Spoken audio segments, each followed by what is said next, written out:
مسعود روایت میکنه رسول خدا صلی الله علیه و سلم گفت والله اشد فرحا بتوبة عبده من رجل في ارض دویة مهلكة معه راحلته علیها زاده و طعامه.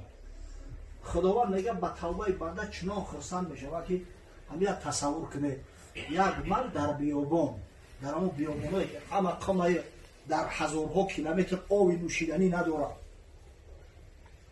در یک شتر سواری در خرجین شترش توشه رهشه گرفته است، نان آبشه در همون خرجین میکنه.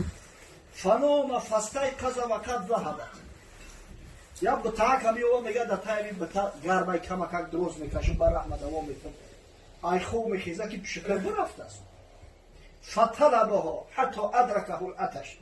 ایسو میدوه بلو پویم ای تشنگی را زبانش ای حلقش میبروه. آب در خرجین شتر ای نیست. دیگه دست های حیات میشود. میگه ارجعو الى مکانی لدی کنتو فیه فانام حتی اموت. اگه گفت چی علاج؟ میرم در تاک همون بتا دراز میکشم تا همون زمانی که خدای تعالی امانت قبض کنه. من دیگه به هیچ جا نمیرسم به توشه راه و به شتر. میوایم میگه سرش در بلو همیش شاهیدای دستش نمیتونه و دراز میکشه. خوابش میبرم یأس ناامیدی را خوابش میبرم. چشمش هوی میکنه که شتر در بلوی سرش نقشار کرده است. اگه تصور کنه که همین آدم چقدر خرسند میشود. امام مسلم میگه که فاخذ بختامها ثم قال من شدة الفرح اللهم انت عبدی و انا ربک. اعوذ بالله. همه ای خرسندی را دیگه چه گم میکنه. میپره میگه ای مهور شتر میقفه خدا جان میگه تو بنده من هستی و من خدای تو. اعوذ بالله. دیگه گپش فرماش نمیبره آقی. زمانش دیگه فرماش نمیبره. گپش چپانه میبروید.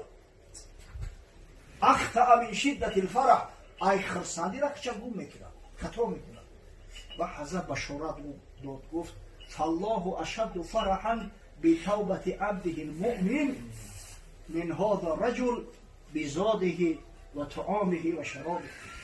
خداوند میگه از توبه بنده مؤمن از همین مردک در زیادتر خرسند میشود.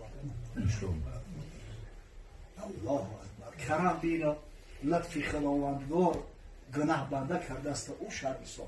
این خیلی خدای بزرگه. لیکن از برای خدا همین توبه را موقوف میمونه. خشمونا میتر. امروز پگه خط پگه دیده. ایشالله پگه شام میخیزم نمازی تهجد بکنم آبی دیده خط گریه میکنم. ای مردک هر ساعت حیات غنیمت های. هیچ کتره گارانتی نمیده که همین شب تا سحر زنده بمونی یا نمیمونی.